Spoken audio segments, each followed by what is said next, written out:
Bonjour peuple congolais, papa, maman, onyokwami pona kozwa visa, agence de voyage Smart Consulting et pona bino.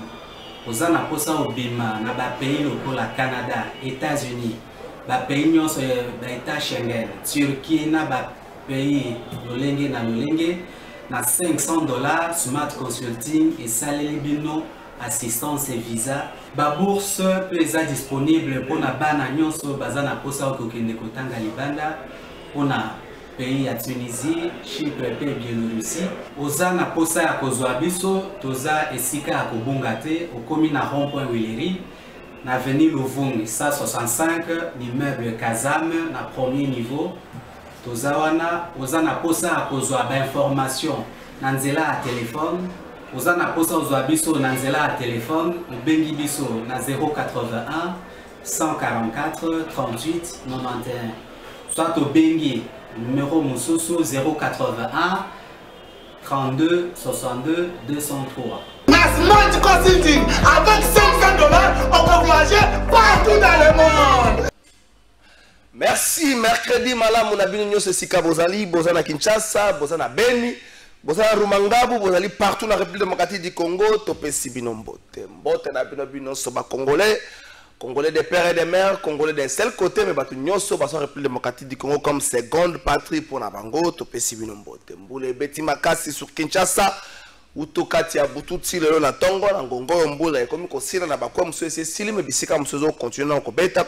On parle de 4 morts, on parlerait de 4 morts na coin dans quartier Mombele na commune ya Limete ba bato bakufi na sena yango lotiliki bato bazali électrocuté na se ambula bakufi to présenter ba condoléances na biso mais jusque là je crois peut-être bileza na provisoire ya likambwana na simambula neto koyeba makama nini komela na Kinshasa capitale ya République démocratique du Congo. Le roi belge a causé les sous na biso te na ndenge pesa ki programme na ye le couple royal a koya les sous te au moins atenaki azala nzamba sungie et plutôt empêchement moko salami azobeta les solo ya conflit Ukraine Russie yango permettre na été aya le 1er mars zali mokolo officiellement betaki li solo gouvernement la kaki biso ya okata ram awa ba okata ram est-ce que bongel na biso to se réjouir ou encore esengel na biso réclamer ba crédit na biso oyo bazwaki ekambo ya ram awa ba okata ngo to se réjouir to réclamer ba crédit na biso bazwaki makanisi ya mwana mboka Steve Mbikai kolongwa de 5 ans à 7 ans pour la mandat ya président de la République 5 à 7 ans. Est-ce qu'il faut tout se yango? Il faut tout kumisa yango soki na 5 ans. Mokonzi mboka sali elo côté to asali ebele na 7 ans ko sala nini to akozanga ko sala nini. To remeka mamke ko tikala na yango na émission na biso ya mokola lelo mais aussi na niveau Assemblée nationale honorable Irajam azo persister pétition contre le bureau Mbosso. Alobi Sengeli kobongola bato. Sengeli ko changer bato. Président de l'Assemblée nationale et quelques membres et à bureau. Session de mars, session de tous les engins. Il tirait la 14 jours, l'autre les premiers 14 jours pour être session de mars et Fungwaman. Nangambo ya ba communicateur ya union sacrée. Na moni honoré vula na tongo alo atalisi ke union sacrée c'est une organisation mon côté ya ba communicateur. Et bon na plateau le loto na moto azako oyo ba ako kamba lingomba wana mwana mboka Donald Kabasele mais de suite ya mbula dikaba moko pe komela ki voisin na yemoko bonga ko kende ko sunga ndeko wana ndeko moko na ngambo ya monga fula esika ndeko Donald avandi likaba komela ki voisin na yemoko akipota ki mbango akende ko sunga ye asisi ko sunga ndeko wana kaka la mingi te ya une quinzaine de minutes ndasisa ki moya komela biso awate makoza na biso mokola ya lobby. Est-ce que cette organisation est une sakoba robenga ba communicateur ezali na bénédiction ya bato baza ba tête ya union sacrée anu batongo baza ba tête ya union sacrée to koyeba ngoneni po union sacrée eloko toyebi keza makanisa chef de l'état mais muto azana au chef de l'état pesi makasi po kama makanisa na kati ya parlement to na kati ya nini bazate bajoso ba otambola munamu dazo kota makambo na ndenge na mona kilobi ndeko moko popoli bangwale kamba $20,000 bazoki pa mwana mboka bati ndeko moko lobi $20,000 ndeko na ngati Donald Kabasele lobi na kozelo ya na mituno $20,000 na tuni Emmanuel Atomboki lobi ba servir pour la nation. Ah, Emmanuel Chibambe. Yo communicateur union sacrée servir pour la nation. Mando jouer yango wapi. Bon, tout à la kaka. Avant de présenter bino ba invité pour tika na futa nyongo yo. Ndeko na ngai Simo Ikamba, président parti politique IRCO. Simo Ikamba za na FDCT. Simo Ikamba aza na palute aza na mosaïque bato balongaki pepe de ba côté na union sacrée aza na IDPS aza na ya relengé une trentaine d'années à saler parti politique parti za na 2 ans aza pe na poste mon côté mandataire public te ministre te lo côté mavandi na mamu ke azwaka na koteka makala na koteka mpiodi ake kosunga bandeko na loja ayo sunga bato na province ya Sankuru province za na bato belé ba la mer Mende ba Jean Charles Okoto bato belé mais ce que tu as les conditions à moi passe je vois que en décembre image aéroport ya loja ndenge zali Simo Ikamba ko sunga bango moi tol moi mon solo pona ko tonga mwanda ko tola na image bon ko zonga ta présenter bino ba invité na nga ya émission mokola lelo.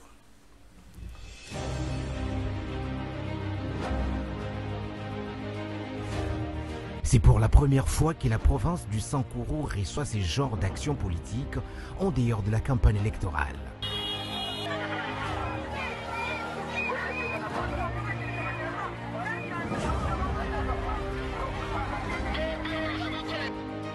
IRCO, parti politique qui soutient à 100% le président de la République, Félix Antoine Tshisekedi Tshilombo.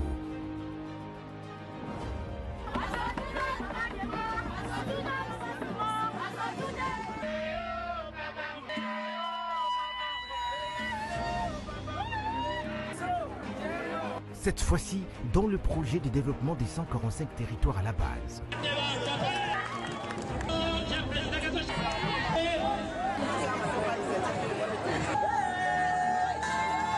Nous sommes dans la province des Sankuru, où plusieurs territoires ont accueilli une délégation des IRCO, parti cher à Simo Ikamba, venu mener des actions de soutien au chef de l'État.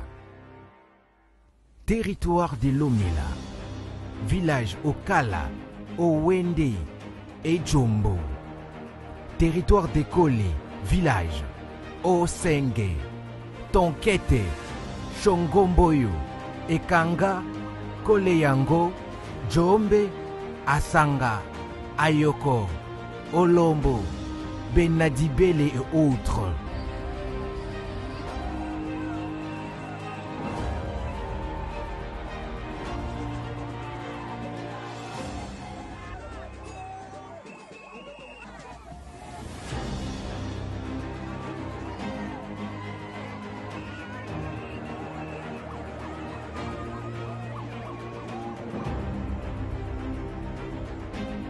Parti socialiste au service du peuple. Merci, Wanezalaki Elema ya bandeko URCO, parti politique ya mwana mboka Simo Ikamba na pesi mbote esika zali. Le 1er mars, moi zaka dédié na bandeko na biso basi na kosenga na bango bon bana sepeli po déjà ba longola molimo ya ko festoyer à tout moment ko ganga ka ko sala ka buzo bana sa maputa ba longola molimo to pesa plus makanisi na ba réflexion na bakame belebele na pesi mbote na bandeko nyonso bazana kermesse na ngambo ya ifasik mais na bandeli pe na zo persister kermesse wana ezana esika te boyebisa mukolo kermesse wana soki na lufu akotia te ake ko tiango après aéroport wana ezesika bato bazo akataka ko réfléchir ifasik so moto na ngo laboratoire ko na laboratoire soko bozi pe na laboratoire botie lié à jouissance moko munengo wana eza makanse malamu te gouverneur de la ville ministre Moindo Nzangi ya esu potambango kanga kermesse wana a gouverneur ozo buka na lobaki lobi mbatango bazo tamba na kombo na yo je suis ami au gouverneur je suis ami bo buke loko wana ezali kambo moko malamu te kermesse ya ifasik mais c'est pour la République kermesse no basali pe na université bazo bebi ça venir la bana bo buka yango kermesse wana bo buka yango eza likambo malamu te mutu moko ozali kosepela pembeni ya kermesse eza ndenge moko bokoma kosala pembeni ya ekole bana bakotanga na midi botie bar moko wana ezosala makele kermesse pembeni ya ifasike bobuka yango bobenga nga te olekaka mpe ata nalekaka wana kermesse bobuka yango bakonzi gouverneur ya ville ministre Moindo Nzangi kermesse wana pembeni ya ifasike bokanga yango ministre apromettre biso ke bana baoreprendre cours kala mingi te ebongo kermesse wana ekosala nini mwana aza likolo azotanga lokoke efasike komona baauditoire likolo na se boye moto azotombola verre na ye azomela mwa biere mwana sani botika makambo wana tobate toyi kobata espace eza ebele mpe monene na Kinshasa kende kota aéroport kende kota Mitendi kende kota Mbudi longo pembeni ya bauniversité longola molima kobebisa avenir ya lelo ebongo bana ano koseka bango lobi ke bana mikolo baza mayele te metano nongo tele bango kermesse pembeni moto pa apesaki nzela kermesse ya mokonzi ya mboka baresponsabilité établie bolongolela mosala perdre mosala na ye eza likambo moko malamu te kermesse wana pembeni ya ifasike bobenga na bino nga te olekaka awa badj toyebi naza motu na bino na boyi te me environnement na yango te kermesse wana bakango maître baza pembe na pesi yo mbote ozali coordonnateur ya dynamique le changement c'est maintenant na yebi soki ekufi to eza kaka ozali mpe moko ya bacadre ya AFDC na pesi yo mbote mbote ndeko Trésor Kalafal mbote na balandi ya émission plateau de vérité mosala pe il faut féliciter pour na mosala kitoko zosala pona ko informer ba congolais en temps réel. Merci.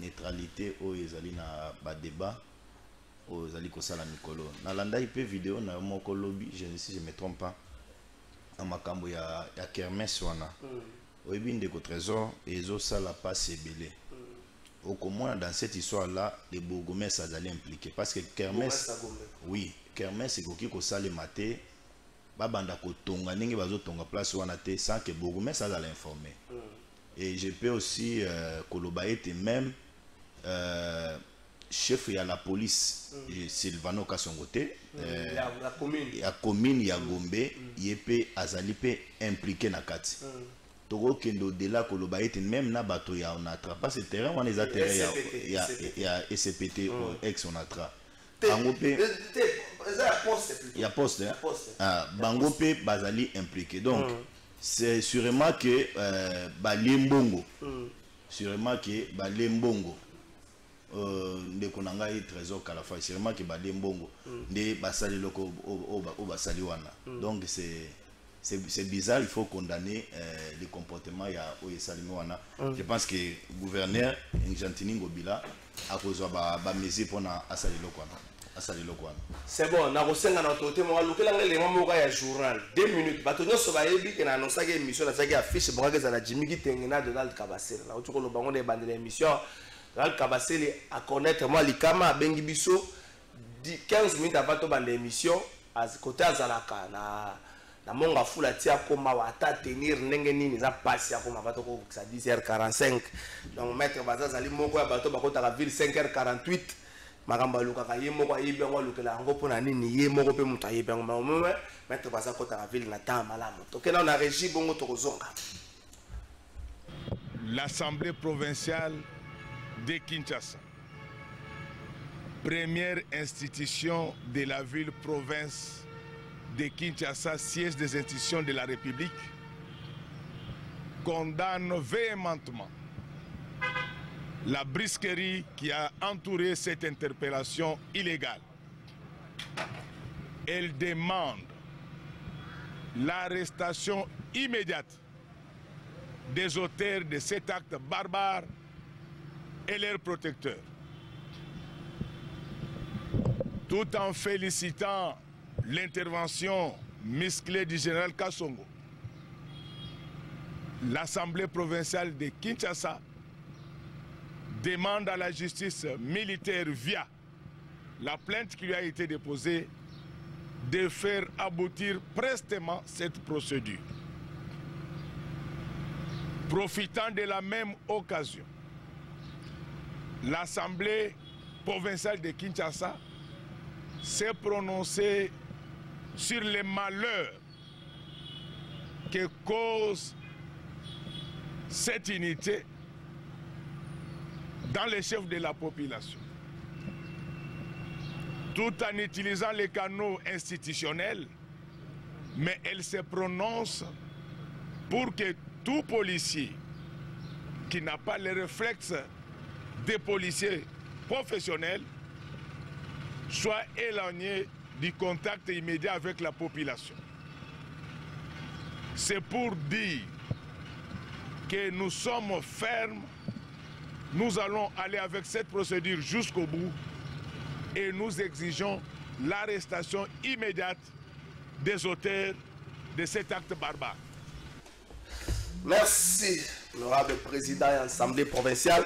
Bon, n'habitez pas au Ramassango, à Kinshasa, il y a de l'insécurité. Les lots, tu vas couper dans Mombele, les suites, il y a Mboula ou Ebeti, tu vas couper qui na Matadikibala, Mboula Moko Bebetaki, Boudou Souebi Solo. On n'a pas pu l'assemblée provinciale se réunir pour répondre à ta communiqué. Non, non, les directeurs provinciaux, les SNEL, ils vont répondre à la question à député pour faire ça. Mais lorsqu'on interpelle, on arrête la visite. Moi, junior. Malemba qui est député provincial et puis rapporteur à l'Assemblée provinciale, on a vu la conférence de président de l'Assemblée provinciale qu'on s'est réunis et puis prendre le communiqué. J'aurais appris que le colonel, il y a mon conseiller à secteur Wana ici, junior, les Malemba a déjà dans beaucoup de justice. Est-ce que pour le que Bisso plus Bino Nassima ou encore si ça touche l'un de nous, il faut vendre la banque, se réunir, mais il y a bien autre boss, patron de communication, à niveau peut perdre la question. Mbotende Okalafai, merci pour l'invitation au PC Bissolelo. Répondez à avant d'abord, je ne peux pas me rabaisser dans une assemblée provinciale aussi piètre. Donc, assemblée provinciale parce que ça n'existe pas. Vous trouvez normal, on dépense plus de 5 millions de dollars pour l'embellissement à boulevard Nani du 30 juin pour découvrir en décembre. Mais le personnel et de l'assemblée provinciale et du gouvernement provincial, ils sont impayés. Vous êtes dans quel pays? Dobabona Kitoko, il y a Babiloko Boutier. Mais cette enveloppe-là pouvait constituer combien en termes d'argent à salaire pour le personnel? Il y a même il y a cabinet à gouverneur, ils sont impayés. Personnel, il y a hôtel de ville impayé, assemblée provinciale impayée et dirigé par un pasteur. Ils sont quand même sérieux. Et nous allons nous rabaisser à parler d'une assemblée provinciale telle que à Kinshasa. Moi, je ne peux pas me rabaisser. Laissez-moi donner quelque chose, une information très importante. Sinon, nous allons honnête envers Namoko. Nous allons Kalafai, ils ont passé. Après que la population congolaise va à la victime na ram, la population va que bangonde ba futaka fond de soutien à la gratuité de l'enseignement samedi oyo école nazo cité yango école révérend Kim et moi va place belé assemblée générale ba parents na Kambia école ba invité directeur de cabinet à ministre. Pourquoi? Parce que les parents avaient estimé que dans le début de l'année, Minerva les mataki parce que afflux et komaki dans l'école privée par rapport à l'école de l'État, dans l'école catholique, où babandaki pratiquement dans 2 mois de retard. Vous comprenez? Maintenant, arrivé sur place, les parents ont acquilé les directeurs, les responsables de l'école, Minerva les mati, bisotokoma correspondance depuis le début de l'année scolaire dans le ministère. La défense, il y a école balobi ministère, il y a enseignement primaire et secondaire à Zouaka, 5 $ s'il vous plaît. 5 $ dans l'école privée Nyonso, il y a République démocratique du Congo, 5 $ intitulé en fonds de soutien à la gratuité de l'enseignement. Parents basimi mutu. Après que tu soutenir gratuité enseignement na ram na mbongo boli akabiso, ça veut dire biso ba parents d'école privée to soutenir kalisu sous gratuité de l'enseignement na kozoka 5 $ na Minerva yango Minerva les mati. Ba parents basimi mutu ba tourner directeur de cabinet ministre. Allez munoko akoki kolobate. Abalbisi. Ba fait réel allez munoko. Ba parents rivera ki babi non tan ndeko Jimmy. Eza normal tan biso congolais na souffrance tozomona. L'école privée futaka 5 $ et mbongo wana destination nango eyebanité. Yango tozo sa kulutu alengete. Yo lo bakwa ka saint de la République ou ka saint de son akamaboko peut même malgré que Tony mo basia supaka yo ke yo mutu yaka na dossier Veridos. yo po sopa ka pour na 16 millions de dollars ya makambo examen d'état mais tout nana ba sopa naka oya bango salité zaka déjà sur la place publique tout nana ndeko na otoni mwa ba obokenda ko gérer ba problème et pas kabuya oyo za ya ba population boke ndeko gérer ngo pas kabuya te bazwaka 5 dollars na l'école privée nyonso ya Congo oyo bazobenga ngo fonds de soutien à la gratuité de l'enseignement. C'est inconcevable et inacceptable. Fonds de soutien à la gratuité de l'enseignement. Après que bas 1 milliard de dollars à la Banque mondiale, après que bas il va biso mongo ya un prétexte qu'ils ont soutenu la gratuité de l'enseignement et comme ils sont 5 dollars dans Minerval, c'est de trop. C'est trop. Merci. Maître Bazin Pembe, Moni Oki, président de l'Assemblée provinciale. Cette réunion est acquis na simaya interpellation ou abusive ou d'une manière brutale, il y a honorable Junior Lemba. Lecture de nos anangos. Parce que c'est que l'honorable a vécu, le Congolais a vécu presque tous les jours. Bakinois. Trésor, on a l'andaki major dans une chaîne de la place. J'ai compris que c'était dans le cadre de populisme. Honorable Lemba Linga qui a à Sala.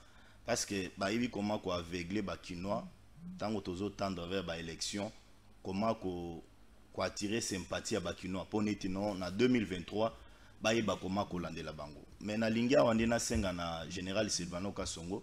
Asela il kolanda communiquer na bango, bazo sengete non un certain colonel Ziza si je me trompe pas, ba interpeller na ko senga na ndeko Silvano Kasongo a CDT na pression ya ba député provinciaux ya ville à Kinshasa. Mboule beti lelo na ville à Kinshasa. So otali ba condition tozali ko vivre na Kinshasa ezali ya mutu ya te. Nous avons des marchés dans cette ville de Kinshasa. Administrateur ya ba marché nyonso wana tout bazalaka interpeller te pona baye baba fond nyonso tout bazali ko récolter ya taxe ezali ko servir ni na ville et ba député provinciaux ba koki ko se réunir dans l'urgence.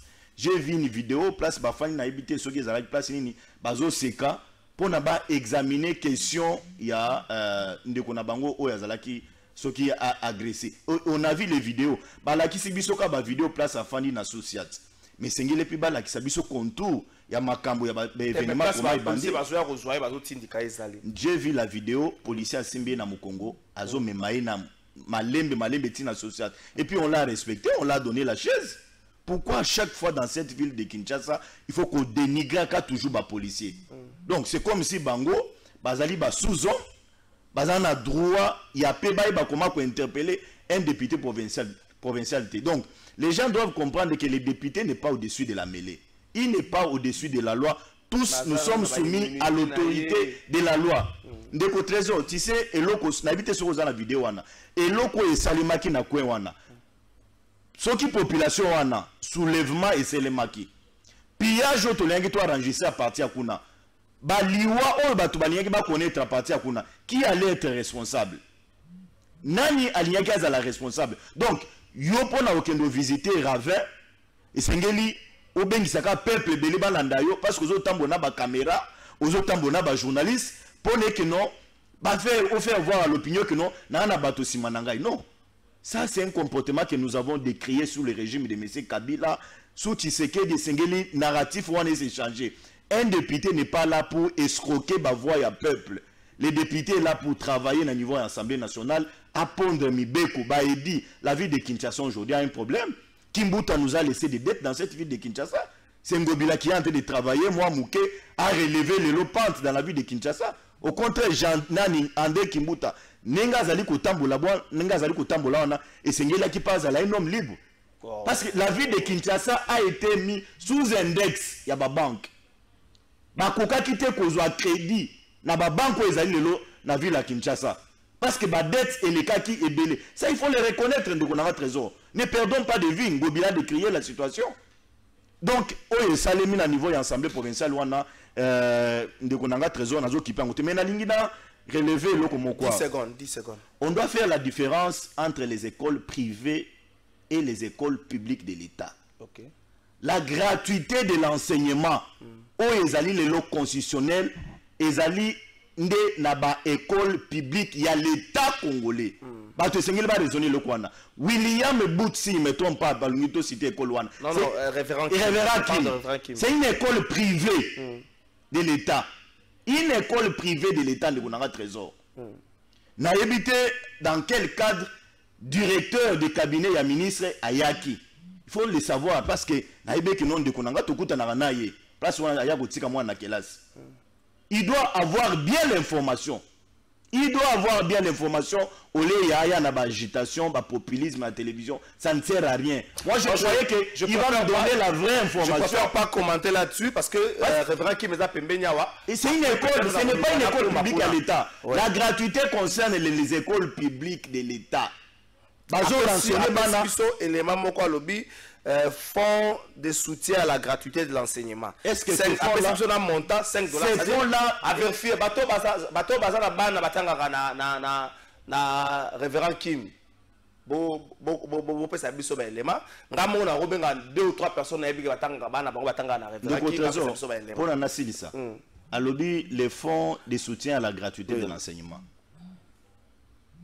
Moi je dis que la gratuité est allée à l'école publique. Si l'information s'avère vraie, là ça tombe sous le coup, il y a escroquerie ou besoin escroquer par l'école privée par l'État congolais. Là ça tombe sous le coup de l'escroquerie parce que je ne vois pas un État sérieux à se gérer dans ma cambo il y a l'école privée. Bien même que l'État a une portion, il y a regard dans la entité surtout l'école surtout privée parce que sous secteur. Mais il faudra vérifier l'information, ne pas faire avaler à l'opinion ce qui n'est pas correct. Merci Jimmy qui précisément est-ce que c'est frais et bandi kaka ane te bandaki depuis gratuité bandi une question. Il y a Jimmy qui tenga muta répondre. Peut-être le solo ya ram officiel mais bon c'est ekata na mokola lelo mais to sani to bosana to senga réparation, bazon que c'est abisso ba crédit na biso, toto bossa na ndenge ba ministre de la communication, toto bossa na makambo ya bande ko na biso ba kufa na matadiki bala. Merci beaucoup Nani. Na bana na motuna, est-ce que Frewana, c'est là ba élément bande ko pesa kiyo et bandi année oyo, hein, to banda qui depuis gratuité ba na mboka. Il était prévu que na sala débat na Donald Kabasele qui du reste est un peu plus réfléchi, mais c'est trop chargé, Jimmy Kitenge. Sur le plateau, j'accepte. Maintenant, comment se fait-il que moi j'amène une information? Yozo bengango populisme. Atana information d'embouter sur ce que je suis en train de dire. Je lis bien, je persiste et j'insiste. Na lobby, ba école privée. La gratuité de l'enseignement qui ne sait pas que ils ont école publique, na école conventionnée. Mais je dis bien école privée, il y a école privée. Bazozwa 5 dollars na école privée, j'insiste bien école privée, ceux qui ba fouti Minerval, apparemment ba fouti Minerval, ba responsable de l'école faut la 5 dollars la Minerval ba tindika vers le ministère pour na fonds de soutien de la gratuité. Oh le ministère a imposé bango, j'insiste bien assemblée générale. Il y a révérend qui nous a dit samedi oyo devant le directeur de cabinet du ministre, on lui a posé la question. Parce que ma parent m'a dit qu'au syndicat, pourquoi? Parce que Matissa dit bango Minerval année où est Mati. École à se justifier le but, biso peut te foutre à 5 dollars à l'État. Mais quand on donne une information comme ça, le minimum pour toi c'est d'avoir de chercher à Koyeba, quelle est la quintessence, le contour de cette information au lieu de rebenga le populisme. C'est pourquoi je souhaiterais dans un face à Donald Kabasele. Mais au-delà de ça, au-delà de Ram, avant de rebondir na Ram, tika na loba moi mouké sur la ville de Kinshasa. Je suis quand même surpris et choqué. Yakoyo Kamutozo se plaindre pour na badette. Kimbuta tike la kibiso badette. Ngobilazo ça la effort à fouta. Dis-moi quels sont les mécanismes que Mobila a mis en place depuis Kaza gouverneur pour fouta badette. Si Kabila devait se plaindre pour la dette, mais Bat n'a pas commandé comme on attend. S'il vous plaît, Bat n'allait pas être 7 fois ministre. Parce que Kabila coûte combien? 15 milliards à dette. Kabila coûte 15 milliards à dette. En quoi 15 milliards à dette, ça a Bat? Non, mais il fallait mettre une stabilité constitutionnelle, une stabilité économique, une stabilité sur le plan de finances pour que les lots jouent dans autant de ministères. Alors, est-ce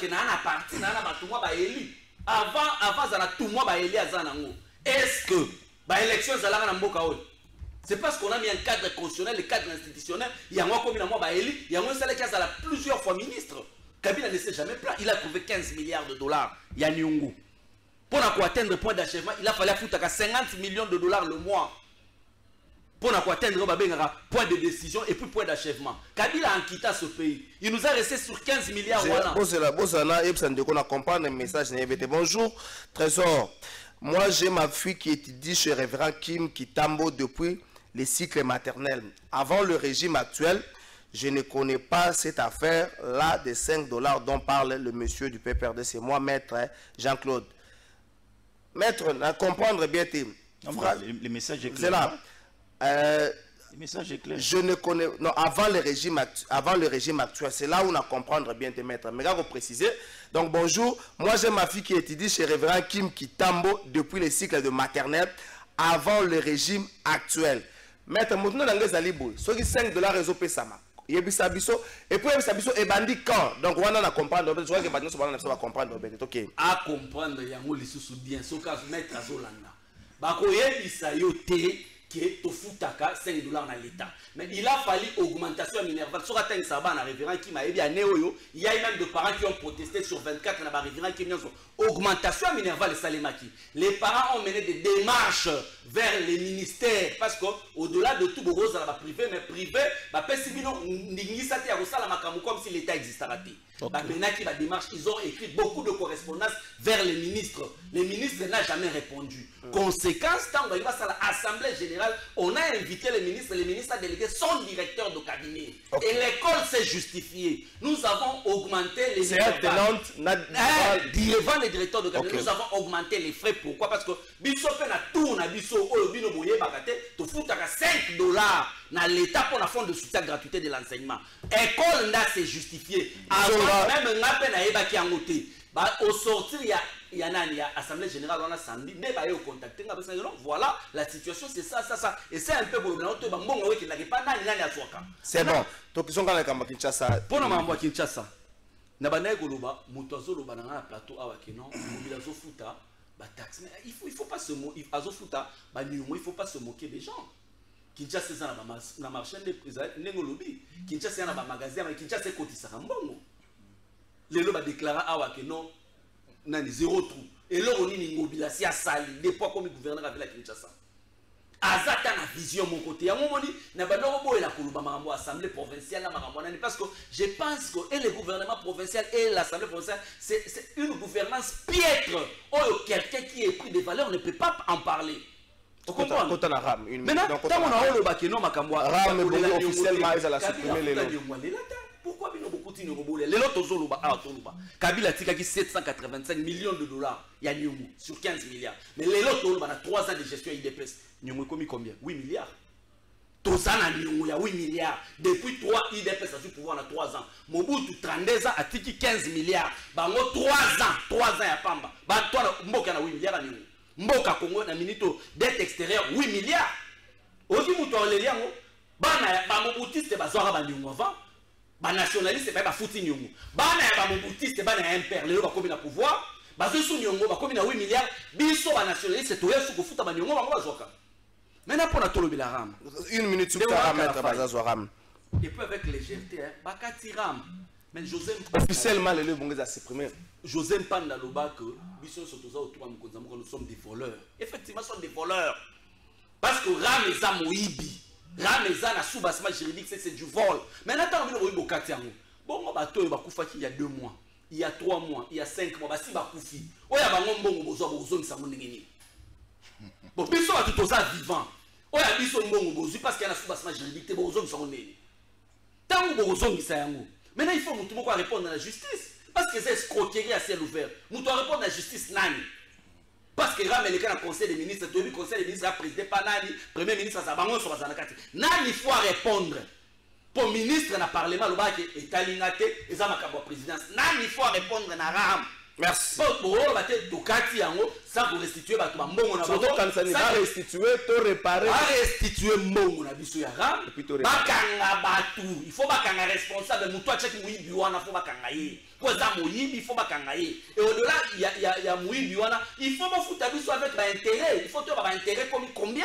Parce que muibi biso mbongo belé. Merci. Parce que bozo iba bango 5 $ ya nani. Na ba soda bazo bundé na front. Bokata bango mbongo Ram.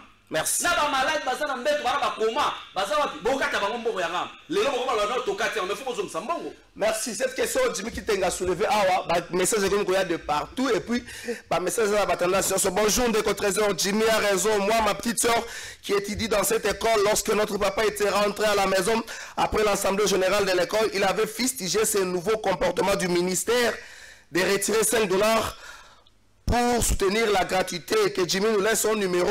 Mon enfant étudie à une école privée d'Elvo Bafuta à $5 wana Jimmy Azoloba. Apesi Kombote Bandeko Nyonsoyo. Bandeko Mosusu, bonjour monsieur le journaliste, je confirme l'information, c'est vrai. C'était passé avec le directeur du ministre de la part de monsieur Ntambwe. Wow, l'information évolue. Bandeko, merci. Bonjour, ce que Jimmy Kitenge dit sur l'affaire de $5 est vrai. Ma fille étudie chez révérend Kim Lingwala. Bonjour, monsieur Kalafay, c'est le communicateur RDT Benoît Mwamba. Nous vous suivons ici. Jimmy trompe mon voisin qui a 2 enfants au révérend Kim. Il ne connaît pas cette affaire. Jimmy est dans ses habitudes. C'est faux. Tout ce qu'il avance comme argument. Je crois qu'il y a un message, au moins un message, il y a confirmé cette information. Et il y a 5 messages, j'attends qu'il y a un message, il y a confirmé cette information. Il y a 3, 2, balobi, c'est faux. Bateau batangi, balobi, c'est vrai, si la référence à l'école, on a ban mort à lobby. Après que papa la banga ou dans l'Assemblée générale, il avait fustigé ses comportements. Moi, je vais aller vérifier au niveau ministère, mais l'information, Jimmy Kitenga, si on a 5 numéros Jimmy Kitenga, mettre basé pour ça, c'est vraiment le Tobosana, le roi de Bosana va nous bala, tout réparer. De trésor avant tout pour ça, est-ce que côté ya ba mususu na plateau à télévision, on la sabango réglementation n'engezalaka. Les écoles privées il y a Oyezali na étendue de la République démocratique du Congo. Na l'état congolais ba signa autobengi un protocole d'accord. À chaque fois que ba école privée y a l'état balingi ba matsa salaire balingi ba matsa ba frais il y a Minerval ba se référer à ministère et dans cette convention là bazali koloba boy à chaque fois que assemblée générale il y a ba école privée ezali il faut appeler un représentant il y a l'état congolais aïba koma ko assister na ba wana pour na appeler sa point de vue il y a l'état congolais yangonde etambolaka mais bazali na droit te basi mixé na organisation il y a ba école privée de konanga trésor donc ezali tout à fait normal que représentant il y a l'état aya azala ba syndicat je ne sais pas comment on les appelle comité des parents tango ba sangana kana ba responsable ya ba école bazwaka ba décision et puis bon na décision na bango wana eza l'exécuter eza l'opposable na batonyo surtout et sengele le kana auto bengi assemblée générale les représentants de l'état congolais doivent être là à l'intérieur de konanga trésor et donc makambo to ko loba ya mbongo oyo ça n'a rien à voir avec l'état congolais. Ça c'est un mensonge. Moto alali na yena tongo alinga se transformer neti satan.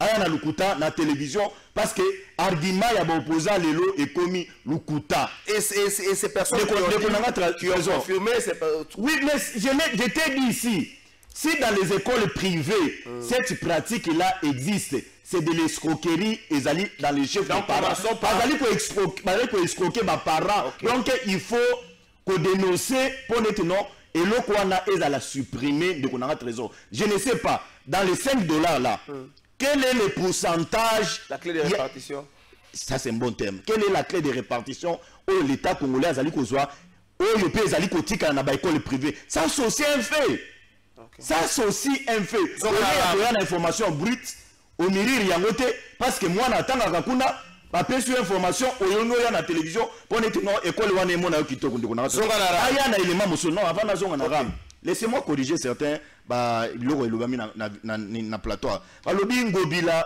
tango zo futa ba dette sengeli pas tout se glorifier moi je dis j'ai reçu l'information et puis pour ton information na kuta ina ndiko moko ayibisinga yebisa ndiko trésor kalafai que totinde lié message belé ya Gentini ngobila nenge ba ministère belé zo futa maté mais trésor azo likisangote les frères là ma vie m'a donné cette information là ça tombe à pic dans la ville de Kinshasa ngobila a trouvé des problèmes pour nos banques et défis ça yombongo ceux qui ont accumulé ba dette belé ba ko bando défis ça yoté mais ceux qui ont fouti il faut saluer c'est pas oh les alliés dans le chef de Ngobila ba ko le bango ko minimiser en côté ba lobino et ça le côté il y a biso ko sala non Ngobila est arrivé dans cette ville, je ne suis pas porte-parole de Ngobila. Mais pourquoi Kimbuta ne nous a pas fait cette route d'Englengesa? C'est dans les fonds propres de la ville. On n'a pas recouru par étranger pour aller au sein de la Bisson de là et à Lengesa. C'est Ngobila qui est en train de faire cette route. Ils allaient le profiter de la Bisson. C'est la route où ils allaient na Fikin. Kolongwa Fikin tiko Kenobima côté il y a presque Bandal. C'est Ngobila qui est en train de faire cette ville là. Mais si la ville était sous index, il y a des banques parce que Badet et Zalaki a accumulé les bélés. Nous avons aujourd'hui une lumière dans cette ville de Kinshasa, mais on n'a pas vu cette lumière à l'époque de M. Kimbuta. Mais il faut être honnête. 2009, Kimbuta a mis la lumière. Il faut être honnête de Konara Trésor. Mais je ne dis pas ici que Ngobila est en train de faire bon. Il faut comme excellent. Non. Les pas au yazo sala isengelito saluer yango. Je comprends que l'opposition est en perte de vitesse. Naya na iloko mususu de Konara Trésor. Tikangari moi j'ai écrit biloko nyoso asila ikonotaire.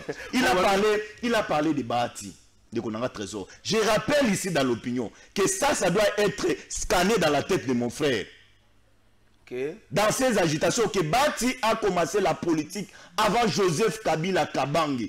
Bahati a été dans la société civile. Bahati a travaillé avec Mobutu.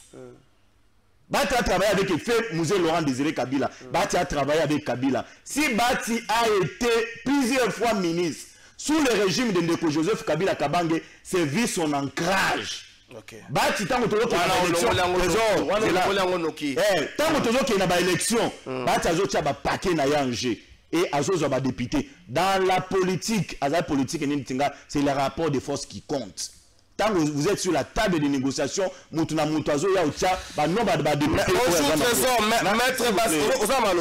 Bazazo le lapona banyongo ayeba ke na tango ya Kimbuta taxe ya 500 francs na moto chaque jour ezalaka te siko mbongo wana esalaka nini. Patrick Mungalo.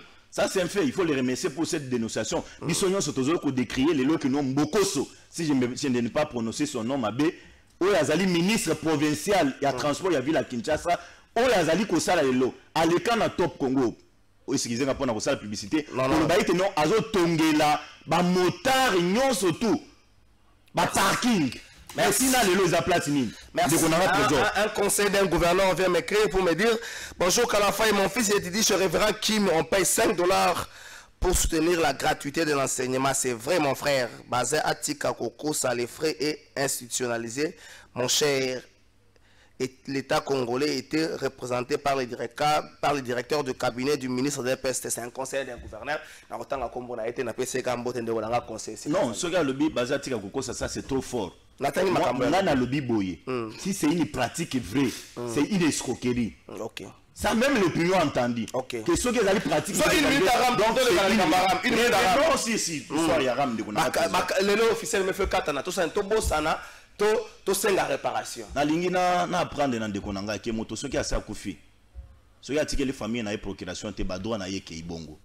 Donc il ne faut pas parler en termes de mort, ça c'est du populisme, on a constaté pendant. Ce sont des agitations. Réclamé RAM. Donc s'il n'a pas reçu un mandat à sa famille pour la réparation civile et c'est Keibongo, bah, il y a une extinction, il y a une action pour la salle devant l'instance judiciaire. Donc ça, tu dois le retenir une fois pour toutes. Tous, nous avons décréé que nos RAM, ils allaient qui justifient à BT. Tous nous avons demandé à l'État congolais que Essengeli a supprimé l'histoire Yaram. Et aujourd'hui, l'État congolais a supprimé Baram. Qu'est-ce que nous pouvons faire? Bah, on y a basali lésé. Bah, on basali lésé dans l'histoire Yaram.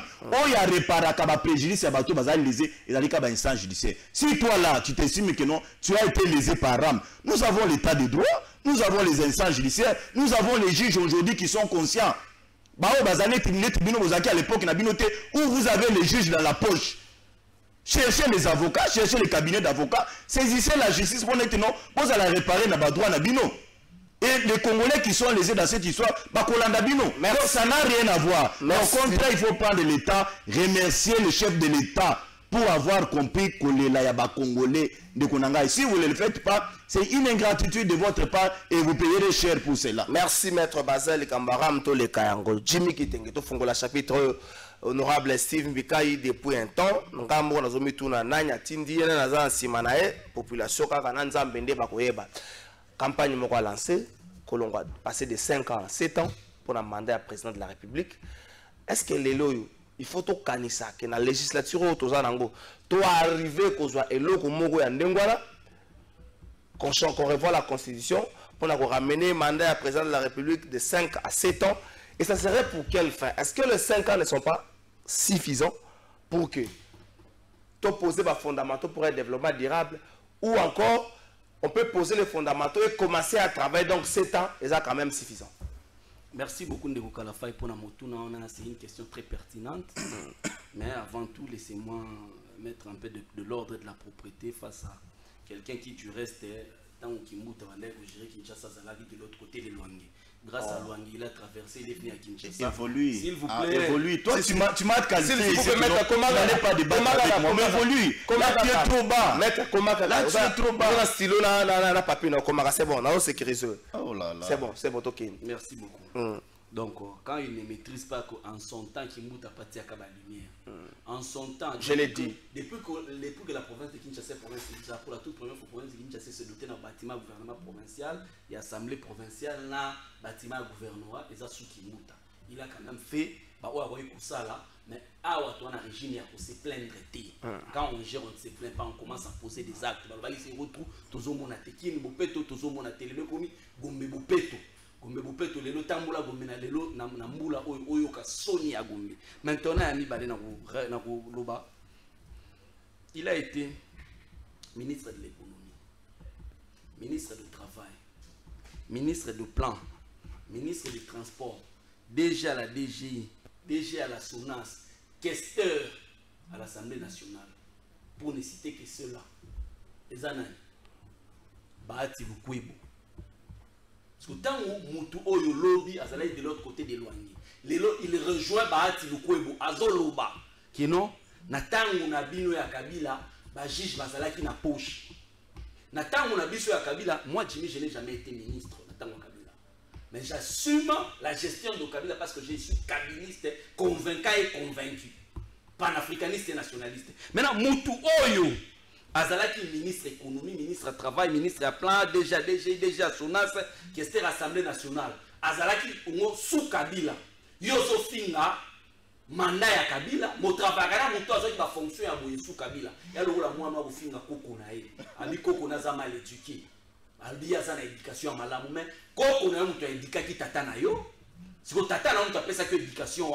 So, tant que vous avez Koko mal éduqué, ça veut dire que vous avez fait un peu maintenant, Tokende, na magamwa Steve Mbikai. Ok.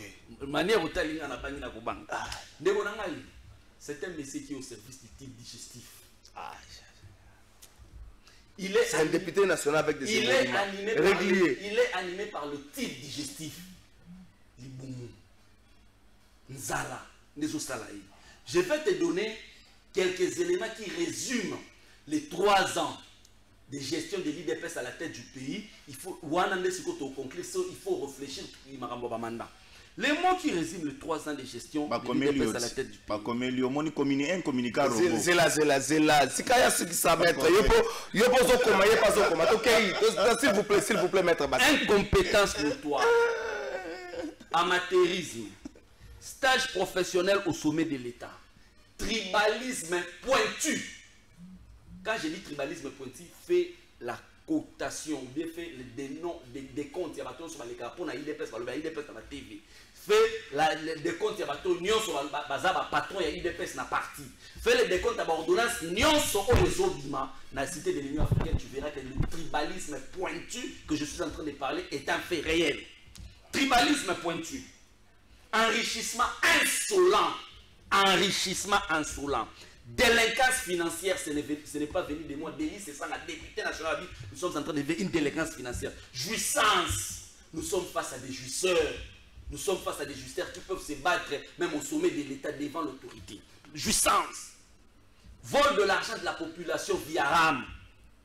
Violation intempestive de la Constitution et des textes de la République. Voyage touristique. Kuluna institutionnalisé. Clientélisme, népotisme, création de milices parallèles aux forces de défense et de sécurité. Mais la milice de Kingabois, je vois des policiers que je ne sais pas reconnaître. Policiers, je viens des régions de la police il y a quelques mois. Nous avons vu un garçon en otage, il est élevé au rang de militaire de la garde républicaine. Hier, combattant de l'IDPS, aujourd'hui militaire de la garde républicaine. Avec quelle formation? Vous comprenez? Création d'une milice parallèle aux forces de défense. Avec tout ce mot-là, même dans un rêve le plus profond, peut-on réfléchir tout ça? Dirigeant au Bazali a une journée de plus. Est-ce que ce rajout à 2 ans est lié dans le régime actuel?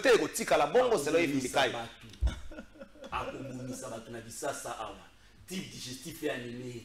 La vie des humains est une priorité par rapport au type digestif. Merci. Donc, Amekakou tout a raisonné, même dans son rêve le plus profond. Amekate. Merci. Merci. Bonjour Ndeko.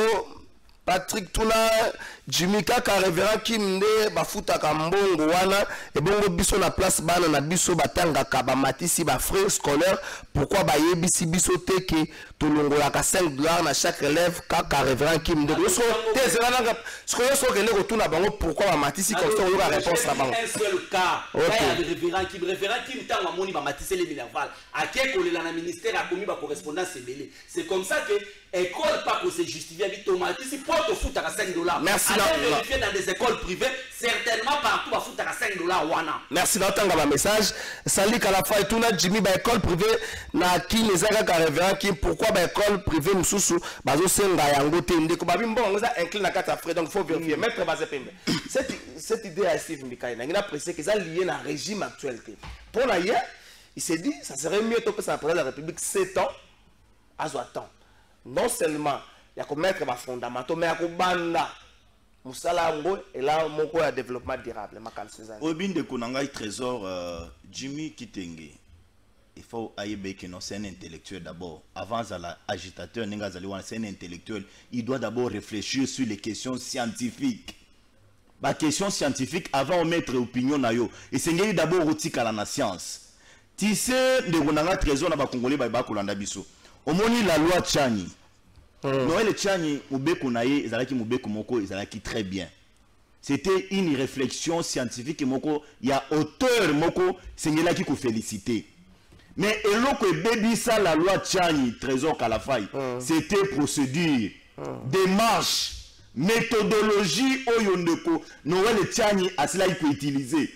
Tchani a visé directement un individu, il y a un monde qui a capoté, Bacha de côté.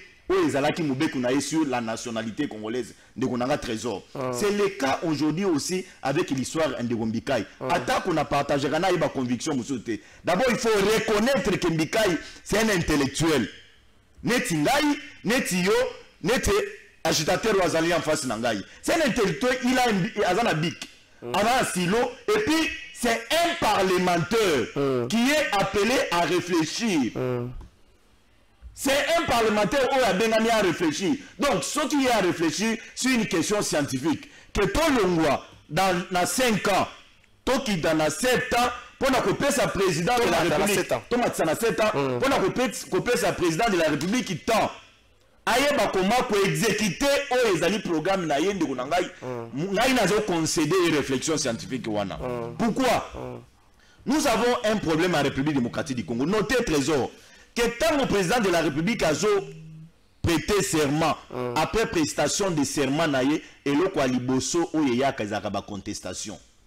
Et même la société civile, à la ligue se mêler na kat, nous perdons une année, 2 ans, inutilement, sans que le président de la République a exécuté ou Yezali mandat naye.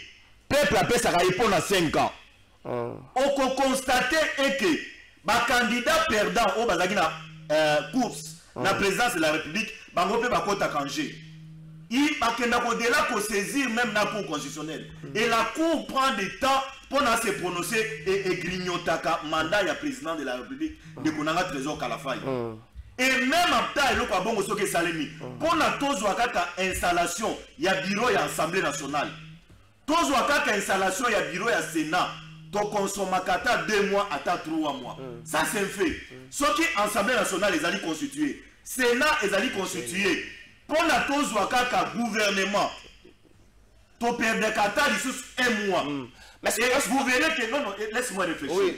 Laisse-moi réfléchir moi je suis pas dans les agitations laisse-moi réfléchir le peuple est en train de me suivre donc constater que non to bouger une année et demie et que il n'a pamba boy Bikai donne une problématique est-ce que c'est le peuple a adhéré à la problématique on a dit non ça c'est un fait oh il y a précis mais c'est l'indé sikoyo tout le monde a matérialisation et qu'on a matérialisé au niveau Assemblée nationale. Est-ce que l'Assemblée nationale a dit qu'il faut examiner la question la session Oyo? Est-ce que Mbika a dit non à Silisi Mobé qu'on a et c'est là que nous déposons la sensibilisation. Il est dans les réflexions. Il est dans les réflexions. Mais Bisoto Kota na esprit Mbika pour na toyeba Oyo azolinga pondre comme Mobé côté. Les sœurs Mbika comme parlementaires réfléchis, tant qu'on produire Biso et les mains ici, là nous aurons entré à merci maître Bazin Pembe. Et Naï, sur ce point de vue là, je peux vous dire que ça m'engage que moi, je trouve réflexion naïe malade parce que mandat ils allaient mouquer. Merci maître Bazin Pembe. Bazin ndako baotel la biso ebele, mitu nezali awa ebele. Bonjour Trésor, de le Kabassé la Kimine de Konae à Kabila pour Baza famille Moko. Aya lobby na émission Trésor c'est Cédric Lolo. Ah, yo comme si Donald de Mutakabila nde konangai. Trésor yebisa ba invité boye. Biso na ba congolais ya Palou. Toza na pouvoir te kasi union sacrée na bande konaye ya Kabila babomi mboka oyo batika bilobela. Ah, bino Palou bosa bino Palou. Bonjour Trésor yebisa Jimmy boye bango pe bazalaki na pouvoir eloko moko et Salema quitté donc ba congolais bazui les so kaka c'est Junior Kabasele on de quoi Donald Teboy. Bonjour Trésor yebisa maître Bazin atika ko bebisa politique ya mboka na maloba na ye vraiment ram nde elongwa. Bonjour Trésor yebisa maître Bazin ke mbongo wana Jimmy azoloba eza ya solo po biso pe bana bafutaki yango. Bonjour Trésor ngobila aza incompétent oh depuis carrière naie politique donc ezali sumu oyo kimbuta atika na Kinshasa. Wow. Bonjour Trésor. Bonjour plateau de vérité makambu ya ram eza lokuta po ba crédit oyo ekenda ekozonga te donc batika biso kimia. Bonjour Trésor yebisa invité na yo oyo azolobela makambu ya gratuité boye ke ba école nyonso ya l'état bazo futa $300 na iti Gombe. Ah monsieur Sili ba message ezali ebele na pesa bino loba kiti ya bati luko ebuna ya mboso na niveau parlement zo chauffer na sena ngo moto na ngambo ya Assemblée nationale honorable Rajam Saint-Nicolas lobi akotika te. Est-ce que ce sont des marches que vous assessez de tous les enjeux tous s'attendent dans ceux qui ba bureau à deux chambres chamboulées mboka ke na lolengeni. Merci beaucoup de votre trésor Kalafai. Le tika quand même encadrement qui est parce que sa conclusion pour ceux qui se prennent. Mais bien que non, ceux qui va élire le président de la République, ils ont cahier temps pour mettre en place programme naïe pour mettre l'institution tout ça. Mais quel programme tu parles? Président de la République tant bâti en place ça y a un programme pour présenter la petite hôtel. Mais au lieu de programme on a déjà programme à 100 jours. Au écoute tu as été daté, nous tout on a ma couleur sans parlement tant on va dire que tiens moi et pas quitter que l'institution va tirer en place benda pesa mingi te tokomi na suka baliembo na programme à 100 jours baliembo na programme à chili baliembo on a état de siège sans planification baliembo est-ce que l'état de siège tant il y a bataille pour réfléchir la campagne électorale qui dans la candidat président de la République là qui a eu la état de siège il va monter sans planification donc il ne faudra pas justifier l'incompétence et l'amateurisme de l'IDPS au nom du fait que non tu dois attendre et délai pour le programme non Souki ça mais quand tu as siège personnellement je ne considère pas ces bureaux de l'Assemblée nationale et ces bureaux du Sénat parce que ce sont des produits issus de la corruption. Merci, Jimmy Kitenge. Et la violation de la Constitution. Point. Merci, Maître Valère Soukissa pour ce qui s'est mis. Ndeko Trésor, Ezali, agitation, on a des éco-faire enlever le peuple congolais la volonté par rapport à président Félix Ndé pour n'avoir voté en 2023. Et nous sommes très déterminés pour l'élection du président Félix en 2023. Nous avons étalé le bureau de l'Assemblée nationale, le bureau du Sénat, nous avons la tribune, nous avons publié dans quelques heures, nous avons tiré la tribune, nous avons dit que nos complots et pour déstabiliser l'institution. Nous avons tiré la tribune. Merci Nathan, timing c'est sur défaut ngana tu non lisola $20 au ba communicateur parce que pas bati ngate pour na bimisa ngo moko na bango ngana ebelo ko moko $20 apesa ki bango mais timing c'est sur défaut azaki na lola ba $20 autorité morale $20 mo meki bande ko na biso ko mbona ka ba ya na émission na moyena tout na ye. Merci. Kofunda les athènes mais maloko na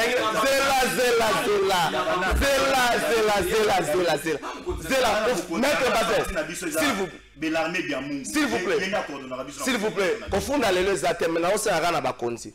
Ce que bokaki kermesse so efacilité.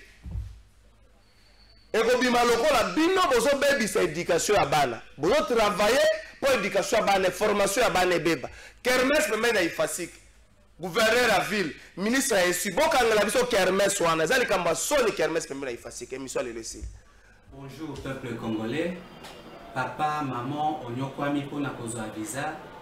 Agence de voyage Smart Consulting et pour na bino. Ozana posa obima na ba pays pour la Canada, États-Unis, ba pays nyonso ba État Schengen, Turquie na ba pays lolenge na lolenge. Na $500 Smart Consulting et Saleli Bino assistance et visa. Ba bourse peut être disponible pour na bana nyonso bazana posa okokende kotanga libanda pour na pays ya Tunisie, Chypre et Biélorussie. Ozana posa ya kozwa biso toza esika ya kobonga te okomi na rond-point Willery na avenue Louvungi 165 l'immeuble Kazam na premier niveau. Tozawana, ozana posa akozwa ba information nanzela a téléphone, ozana posa ozwa biso nanzela a téléphone, obengi biso na 081 144 38 91. Soit obengi numéro mususu 081 32 62 203. Smart Consulting avec $500, on peut voyager partout dans le monde.